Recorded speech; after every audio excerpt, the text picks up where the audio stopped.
महर्षि वशिष्ठ की शिव उपासना का कथा जानेंगे। महर्षि वशिष्ठ एक महान महर्षि हो गए हैं। उन्हें ब्रह्मवचर्स और अलौकिक शक्ति भगवान शंकर के अनुग्रह से ही मिली थी। वे भगवान महेश्वर की आराधना में कठोर तप किया करते थे। अहिंसा, सत्य, अस्तेय, ब्रह्मचर्य और अपरिग्रह, इन 5 यमों तथा शौच, संतोष, तप, स्वाध्याय और ईश्वर प्रणिधान, इन 5 नियमों का ये यथाविधि पालन करते थे। प्रातःकाल और सायंकाल के समय अग्निहोत्र करने का उनका नियम था। यही यज्ञाग्निहोत्र विधि पूरी करने के लिए वे नंदिनी नाम की गौ की अपने आश्रम में रखते थे। उन्हें ये गौ प्राणियों से भी अधिक प्रिय थी और इसकी रक्षा तथा सेवा के लिए वे सब कुछ कष्ट उठा सकते थे। इसी गौ के लिए उनका विश्वामित्र से चिरकाल तक युद्ध होता रहा। सूरधेनु नंदिनी कभी बांधी नहीं जाती थी। उसे जब भ्रमण की इच्छा होती तो वन में जाकर घूम घाम आती। एक दिन आश्रम से भ्रमण करने के लिए कुछ दूर निकल गई। वहां एक बड़ा गड्ढा था। उस गड्ढे की गहराई का पता नहीं लगता था। नंदिनी उस जलाशय के तट पर चल रही थी। उसी समय पैर फिसलने से वो गड्ढे के जल में गिर पड़ी। सायंकाल का समय था।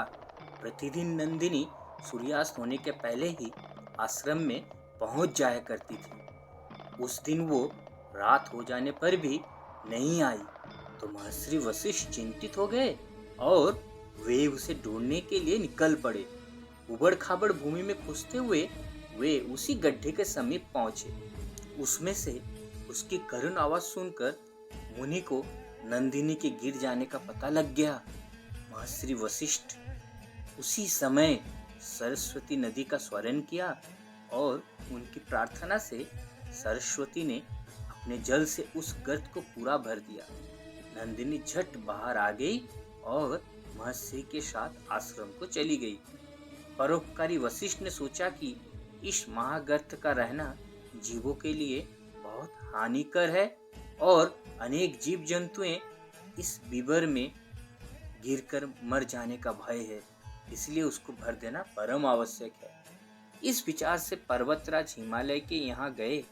हिमालय को महर्षि आगमन से बड़ी प्रसन्नता हुई और उन्होंने पाद्य, अर्घ्य आदि सत्कार से उनका प्रेम पूर्वक स्वागत किया और कहने लगे, हे मुनि श्रेष्ठ, आज इन पवित्र चरणों की रज के स्पर्श से यह देश पवित्र हो गया और मेरा जीवन सफल हो गया।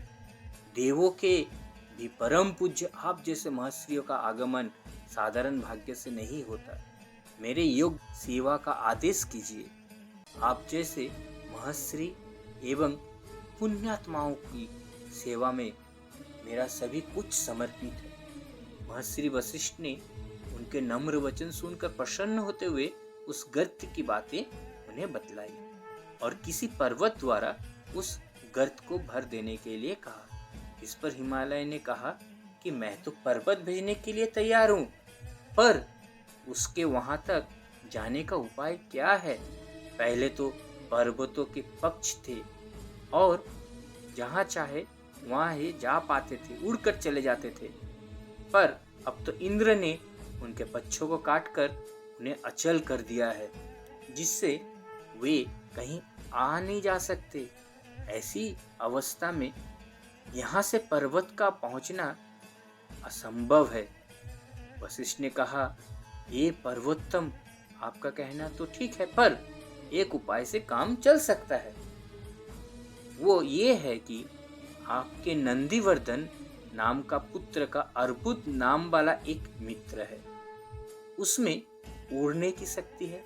वो यदि चाहे तो नंदीवर्धन को क्षण भर में मेरे आश्रम के समीप पहुंचा देगा। यदि मुझ पर आपकी श्रद्धा हो तो बिना किसी प्रकार के दुख माने उसे वहां भेज दीजिए। हिमालय बड़े संकट में पड़ गए।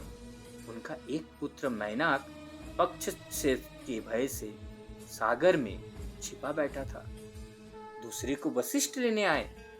पुत्रों के वियोग में जीवन किस प्रकार सुख से बीतेगा, उन्हें इसी बात की चिंता थी।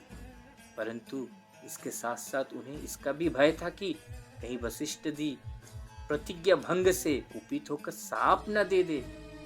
उन्होंने पुत्र वियोग को ब्राह्मण साप से अच्छा समझकर नंदीवर्धन को वशिष्ठ ऋषि के आश्रम में जाने का आदेश दे दिया। नंदीवर्धन ने विनय पूर्वक अपने पिता से कहा, पिताजी, वो देश तो बहुत ही बुरा है। वहाँ पलाश, खैर, धव, सेमर आदि जितने वृक्ष हैं, उनमें न सुगंधित पुष्प है और न मधुर फल ही होते हैं। भयंकर कोल, भील आदि दुष्ट जातियां ही उस प्रांत में निवास करती हैं। वहाँ कोई नदी भी नहीं बहती जिससे उस देश में रमणीयता आ सके। सबसे प्रधान बात यह है कि आपके चरणों की सेवा छोड़कर मुझे कई दूसरे जगह जाने में बड़ा कष्ट होगा। अतएव आप हमें अपनी ही शरण में रखिए। वशिष्ठ जी ने कहा, नंदीवर्धन, तुम वहाँ की कुछ भी चिंता मत करो। तुम्हारे शिखर पर मैं नित्य स्वयं निवास करूंगा। विमल सलील से लहराती हुई नदियां बुलाऊंगा, जिससे मनोहर पत्र, पुष्प और फलों से परिपूर्ण वृक्षों से उस देश की अलौकिक शोभा हो जाए। मनोहर कलरव करने वाले असंख्य पक्षियों से उसकी रमणीयता दिखते ही बनेगी। उस समय नाना प्रकार के जंतु आकर उस देश में निवास करने लगेंगे। इन सब के अतिरिक्त मैं अपनी तपस्या के बल से भगवान शंकर को प्रतिष्ठित कर उस प्रदेश का इतना महत्व बढ़ा दूंगा कि पृथ्वी के सभी प्रांतों से सहस्त्रों की संख्या में लोग वहां आकर अपना जन्म सफल करेंगे। वहां सभी देवताओं का वास होगा। मुनि के वचन सुनकर नंदीवर्धन को बड़ी प्रसन्नता हुई और वो अर्बुद की सहायता से वशिष्ठ जी के साथ उनके आश्रम जा पहुंचे। अर्बुदाचल ने नंदीवर्धन को उस गर्त में छोड़ दिया और स्वयं भी वहां ही रह गए।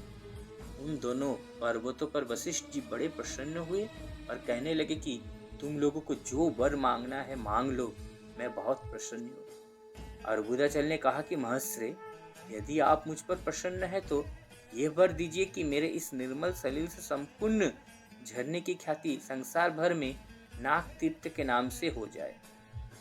इसमें स्नान करने से मनुष्य को परम धाम मिले। यदि बंध्या स्त्री भी इनमें स्नान कर ले तो उसे पुत्र प्राप्त हो जाए। वशिष्ठ जी ने प्रसन्नता पूर्वक ऐसा ही होगा यह कहा। तदंतर नंदीवर्धन ने भी वर मांगा कि आप सर्वदा यहाँ निवास करें और इस स्थान का अर्बुद यह नाम प्रसिद्ध हो। वशिष्ठ जी ने इन दोनों वरों को देकर उसी समय पर्वत पर अपना स्थायी आश्रम बनाया और देवी अरुंधति के साथ उसमें निवास करने लगे। अपनी तपस्या के प्रभाव से वे गोमती नदी को वहां बुला लिए, जिसमें स्नान करने से घोर पाप करने वाले भी मनुष्य स्वर्गलोक प्राप्त होते हैं। माघ के महीने में मनुष्य इसमें स्नान कर जितने तिलों का दान करता है उतने वर्ष तक स्वर्ग में अलौकिक सुख भोगता है। उस स्थान का इतना सौंदर्य और महात्म्य बढ़ाने पर भी वशिष्ठ जी को संतुष्ट नहीं हुआ और दयासागर भगवान शिव के निवास के बिना वो प्रांत सूना सा प्रतीत था। जिस देश में भगवान का मंदिर ना हो वो कितना भी सुंदर क्यों ना हो, कुदेसी है। इसलिए वशिष्ठ जी ने महादेव जी की आराधना में दुष्कर तप करना प्रारंभ कर दिया। 100 वर्षों तक उन्होंने केवल फलों का आहार किया, 200 वर्ष तक केवल सूखे पत्ते खाकर रहे, 500 वर्ष तक केवल जल पीकर बिताए और 1000 वर्ष तक केवल हवा पीकर भगवान की आराधना करते रहे। तब भगवान शंकर उनके ऊपर प्रसन्न हुए। उस समय पर्वत को भेद कर उनके सामने एक सुंदर, परम सुंदर शिवलिंग प्रकट हुआ। उसे देखकर वशिष्ठ जी को बड़ा आश्चर्य हुआ और वे अनेक प्रकार के अनेक मंत्र से उनकी स्तुति करने लगे। अनंतर उसी लिंग में से ये वाणी निकली कि हे मुनि, तुम्हारा मन की सब बातें मुझे ज्ञात है। तुम्हारी अभिलाषा पूर्ण करने के लिए मैं आज से सदा इस लिंग में निवास करूंगा।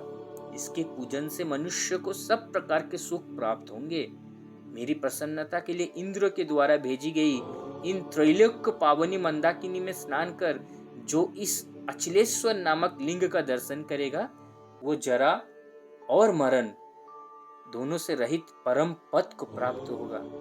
इतना वरदान देकर भगवान शिव अंतर्धान हो गए और वशिष्ठ जी भगवान शंकर के अनुग्रह से अत्यंत प्रसन्न होकर अनेक तीर्थों और देवों को वहां ले आए।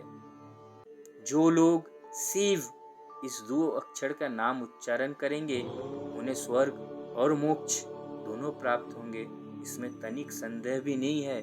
और इसी तरह वशिष्ठ मुनि ने भी भगवान शिव की आराधना कर उनसे आशीर्वाद प्राप्त किया। अगर हम और आप भागवत प्राप्ति के लिए आराधना करें, पाप ना करें और जाप और ताप करें तो जरूर हमें भी भागवत प्राप्ति होगी। उम्मीद करता हूँ कि ये कथा आपको अच्छी लगी। हर हर महादेव।